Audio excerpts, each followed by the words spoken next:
For the ones who know that a little late is always too late, and that the clock doesn't stop just because you're missing a part, Grainger offers supplies and solutions for every industry. And our Keep Stock inventory management solutions help ensure you have the right stuff in the right place at exactly the right time. Visit Grainger.com/keepstock to learn more. Grainger, for the ones who get it done. Introducing the Lowe's List for Innovation. While our aisles are filled with innovative products, we've selected our favorites just for you. Like the exclusive Whirlpool washer with industry-first 2-in-1 removable agitator. We love this washer because you can customize any load. And with other smart features to streamline your laundry routine, this product is a must-have for families. Shop the full Lowe's list of top picks at Lowe's.com. Lowe's, home to any budget, home to any possibility. U.S. only. The following is a Hoop Ball presentation.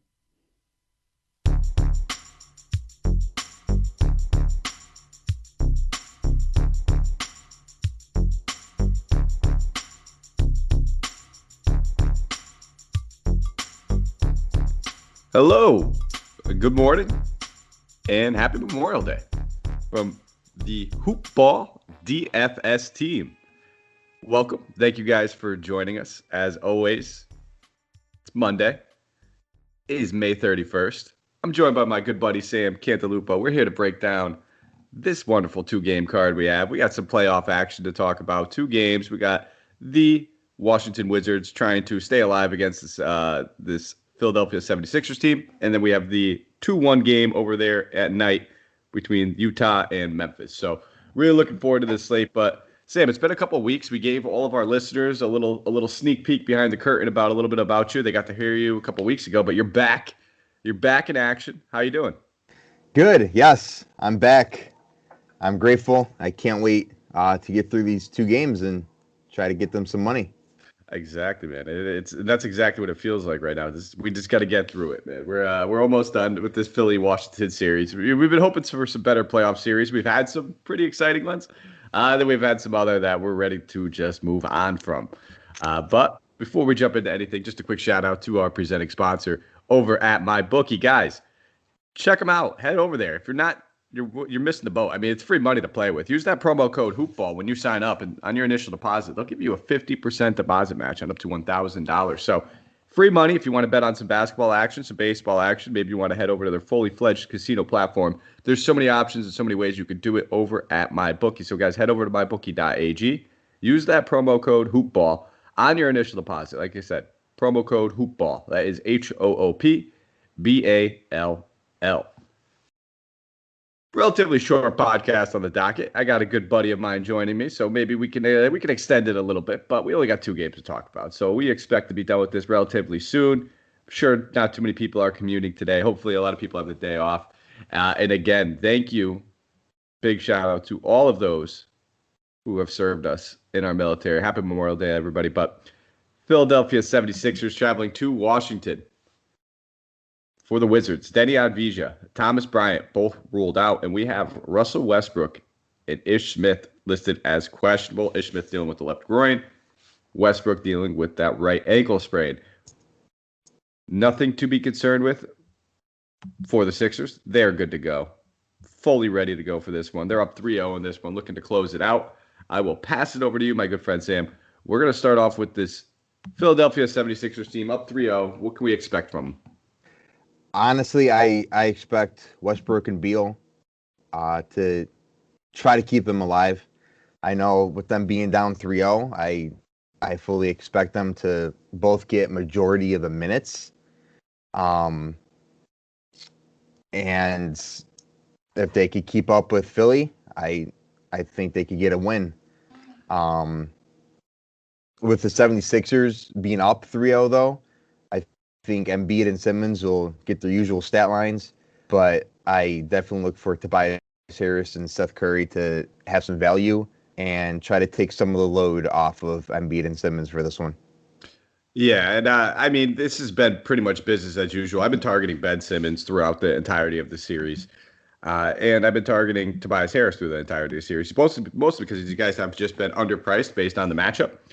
And, Simmons finally getting that price boost. He started the series at 7,100. He's up to almost 8K now at 7,900 on DK.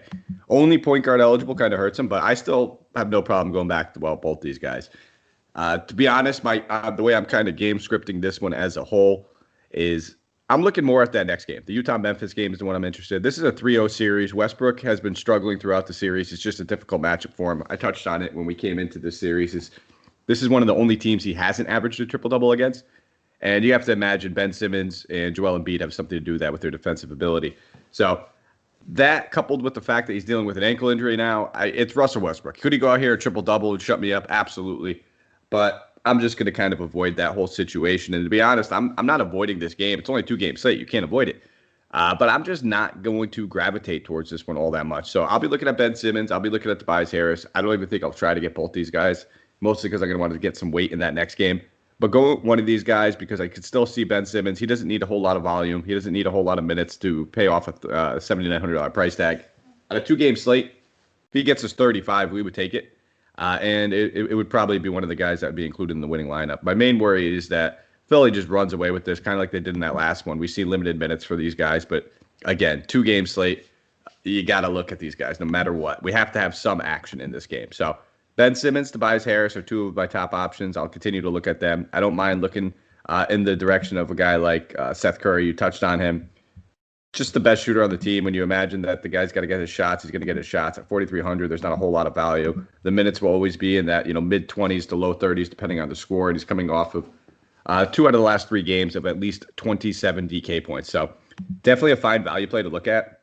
And maybe he's one of those guys that you can get better exposure to because if Seth Curry goes out there and plays 25 minutes and scores 25 DK points, even if the game gets out of hand, that still hits us home and gets us to where we need to be. So those are the 3 options I'm mainly looking at. It's Curry, it's Simmons, it's Harris. If you want to go to Embiid, won't fault you. He should absolutely decimate him. I'm just thinking that this matchup could get out of hand relatively soon, but very, very much in play. On the Washington side of things, man, I'll start off here. I already touched on it a little bit. I'm not excited about a whole lot over here, to be honest. Westbrook, probably not playing him at 11K. For all those reasons I said before, also dealing with the ankle injury. Now, I'm expecting him to suit up. If for some reason Westbrook were to sit, I'm not going to Beal either. I just think that this game has blowout written all over it. And I'll try to, all the best in the might I have, get some ownership edge on that because Beal would probably draw like a 75 to 80% ownership on a 2-game slate if there is no Westbrook. I would lean more towards a guy like Raul Neto, only 3,400. He would see a big jump in minutes if Westbrook or Smith, if either one of these guys were to be limited. I would expect to see Neto probably in the mid-20s. But I'm expecting them both to be playing. It's just if they are limited and the game gets out of hand, it might just be Neto in the 4th quarter, and that's kind of what I'm anticipating. So he's the main guy I'm looking at. If you wanted to take a stab at one of these centers between Gafford, between Len, sure, I would probably lean Gafford. Gafford's just been a little bit more consistent. I've been playing about a 20 minutes a game in this series, averaging about 25 DK points throughout that span. So I would probably lean more towards Gafford than Len.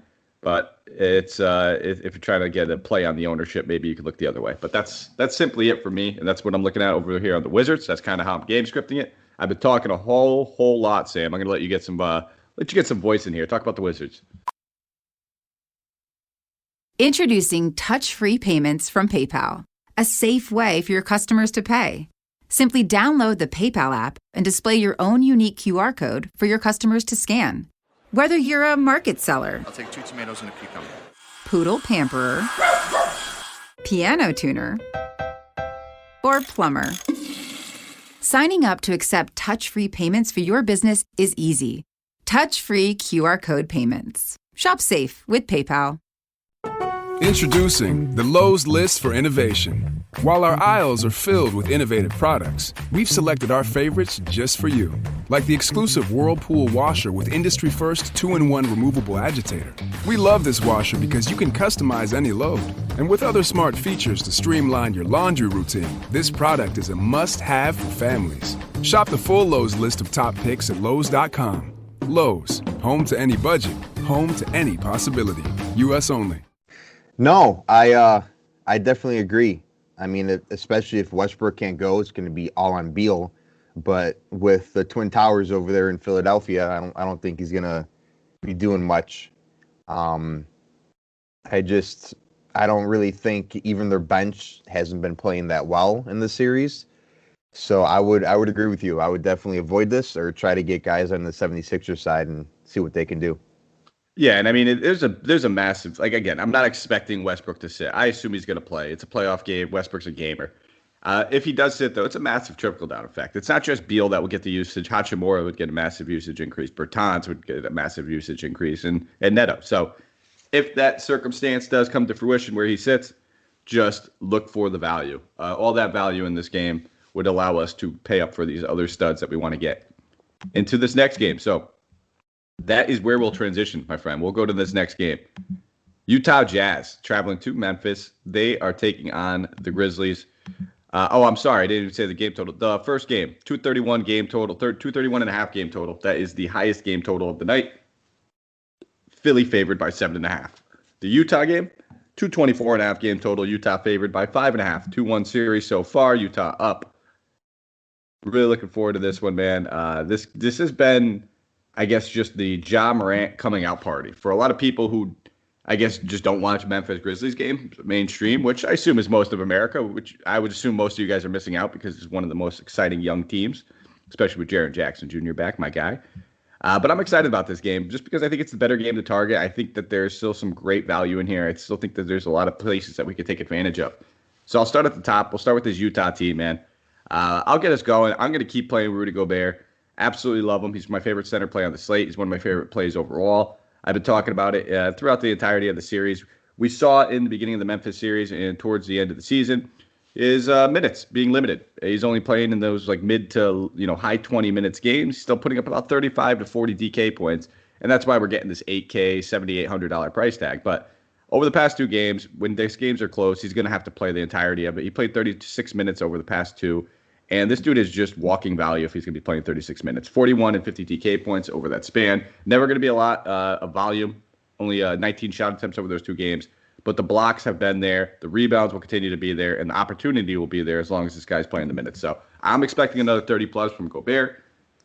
Lock him in. My favorite center play at 7,800. And I'm looking to pair that with some more Utah value. So whether it's Conley, whether it's Mitchell, I want one of these two guys in my lineup. I prefer Mitchell just because I know the volume is going to be there. Only played 30 minutes in his first game back. But listen, it's Mitchell. The game's going to be on the line. He's going to have to play big minutes. If he's going to be playing 30-plus, which I expect, 8K is just way too cheap for a guy that's going to be playing 30-plus minutes, taking 20-plus shot attempts in a playoff game. So sign me up, Mitchell over Conley, but I think both those guys are absolutely excellent plays. I'm looking to pair them together. And then if I had to go with a third option on here, which I think there's plenty of them, looking for a little bit of value between like Royce O'Neal, Joe Ingles. I prefer O'Neal just because of the price tag. It's $500 cheaper. He's going to be playing 30-plus minutes. He's going to have to be one of their main defensive stoppers.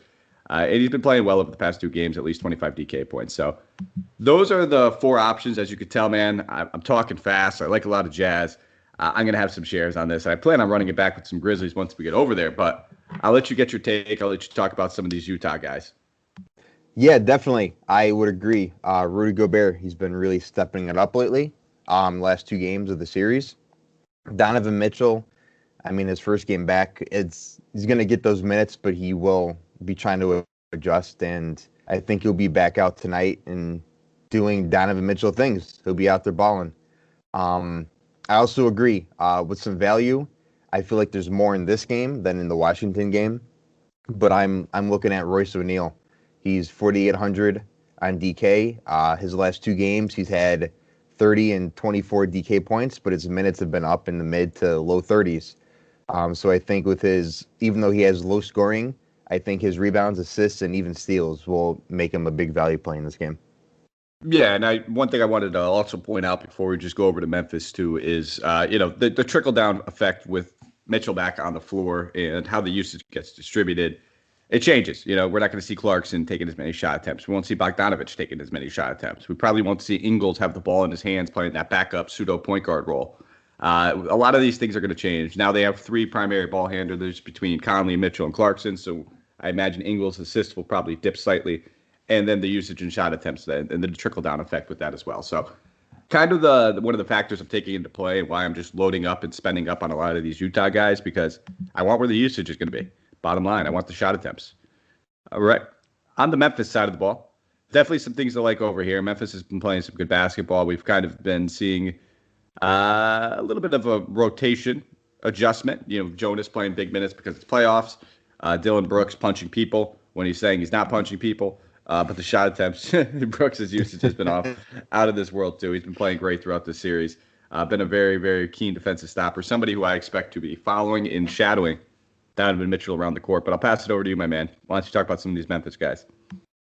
Absolutely. Obviously, we're looking at Ja. We're looking at Valanciunas. But for the value in this game, like I said, this series and this set of games definitely has more value to me than the other set. I'm looking at Kyle Anderson, and I'm also looking at Grayson Allen. Kyle Anderson is 6,200, but his last 3 games in this series, he's had 35.5, 30.5, and 40 DK points. He's playing in the high to low 30s, and his scoring has been low. He had 14 in the first game, 11 in the last 2.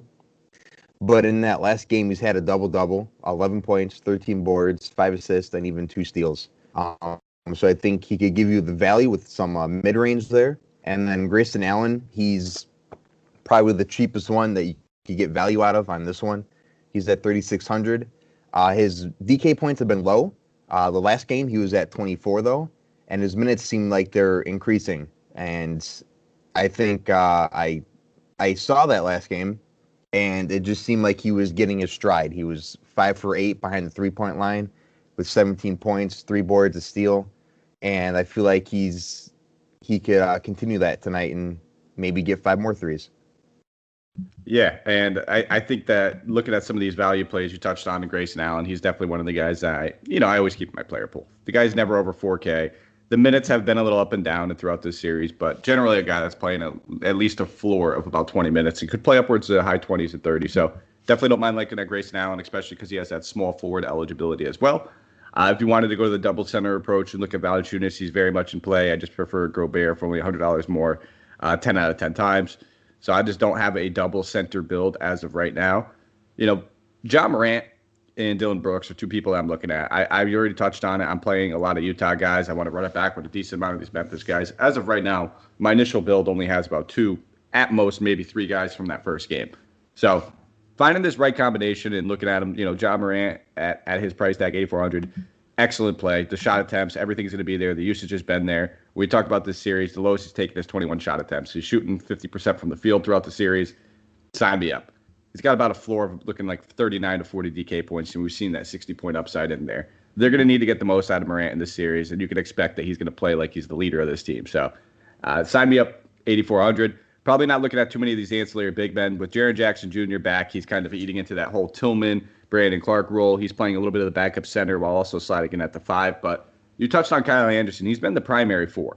And I touched on this throughout the season. As long as Kylie Anderson is playing at the 4, sign me up. I love Kyle Anderson playing power forward. It's just he gets a lot more rebounds. He gets a lot more usage. Everything just kind of trickles in his way.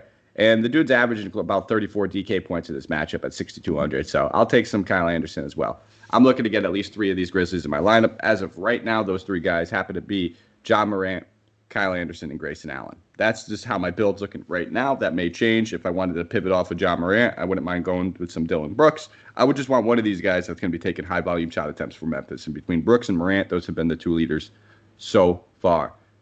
Not playing any of the Anthony Melton, unless you just have a rabbit's foot under your pillow and you can just predict how that rotation is going to go. But ever since playoffs started, he has been on the outside of it. So that is it. I'll round it out real quick. For my Grizzlies plays, like I said, it will be the top ones, Kyle Anderson, Ja Morant. My secondary plays will be Dylan Brooks and Grayson Allen. And if you want to take Valanciunas looks, I wouldn't fault you at all. Brings us home, Sam. That brings us to our player tiers segment. Only 2 games, so not a lot of guys in these tiers, but I'll pass it over to you. I'm the gentleman. I'll let you start us off. Why don't you give us your priced up, your expensive player tier? Priced up would definitely be Donovan Mitchell. He's going to be 8,000 tonight, and I think he got 30 minutes last game. I think he could go 32, 35 this game, and he's going to do Donovan Mitchell things. I think he's going to be a nice saver, so you don't get burned with possibly Russell Westbrook. If and when he plays, he doesn't play up to his potential. You could save $3,000 right there and get somebody that could help you win tonight. Absolutely. If I were to spend up over that 9K, it would be Embiid. But the fact that the most he's played is 30 minutes, 2 games under 30 minutes. They're up 3-0. If they get up early, he's probably not playing more than 30 minutes. I'll go to a different direction with my man Rudy Gobert. 7,800 for a guy that I think is pretty much a lock for 40 DK points in this matchup. Absolutely love him. Love pairing him with your guy Donovan Mitchell too. So we'll go to the mid value, mid tier player approach. What do you got? This one's tough for me. I'm liking Tobias Harris a lot, but I'm also liking Kyle Anderson a lot. It's about $1,300 difference, but honestly, either way, you can't really go wrong. I think Tobias Harris will get a lot of minutes, especially with the 76ers being up 3-0. But I think Kyle Anderson has some value, and he's shown it in definitely the last game of the series. So I think I'll go more Kyle Anderson. I think he has more value just because he'll play more minutes, and with that double last game, I think he could build off that. I can't fault you there. And power forward is extremely thin on this slate too. So those are basically the only 2 guys I was even looking at power forward, and pretty much why they'd both be in the same category for my mid tier as well.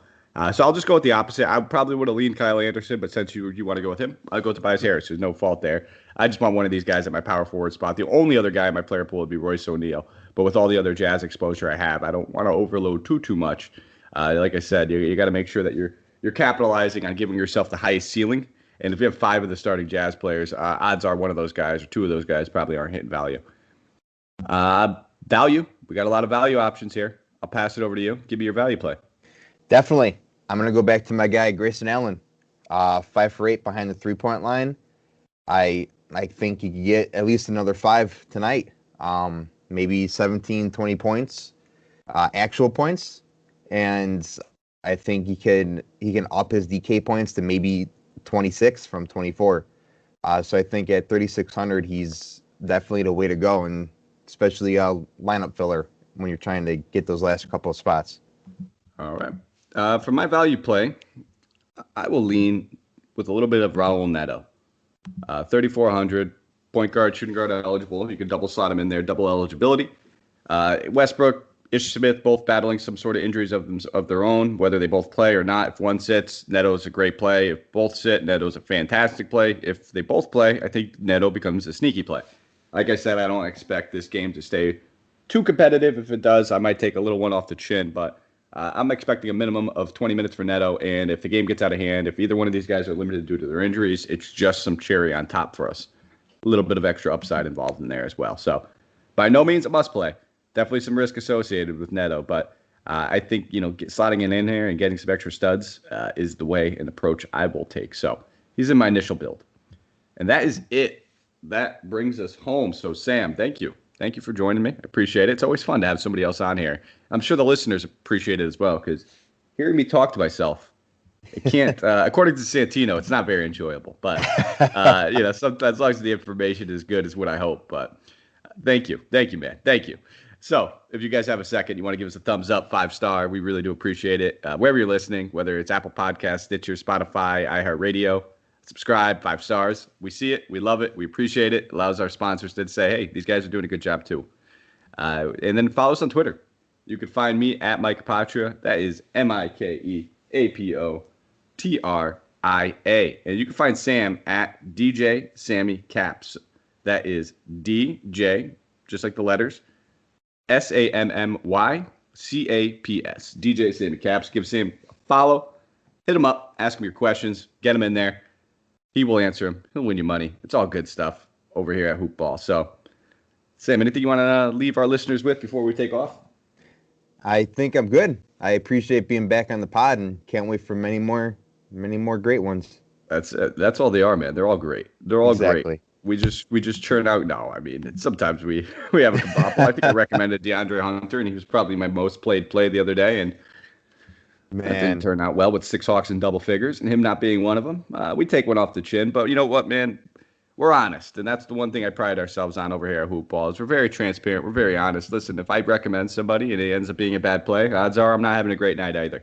I don't recommend people I don't play myself, and we take one off the chin here and there, but when we win, we all win, and it's a good time for everybody. So thank you guys again. We'll be back tomorrow. It'll be Santino. It'll be Will. They'll be crushing it for you guys. Let's go out there and let's crush some GPPs.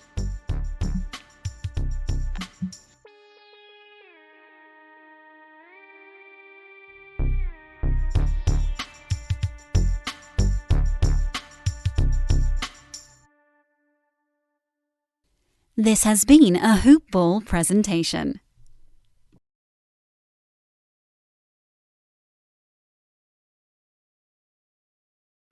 Ready, set, summer. Get ready for summer and get your kitchen set up with savings on appliances at the Home Depot's Memorial Day Savings Event, in-store and online. Right now, you'll save a bundle on top appliances like the Samsung stainless steel French door refrigerator.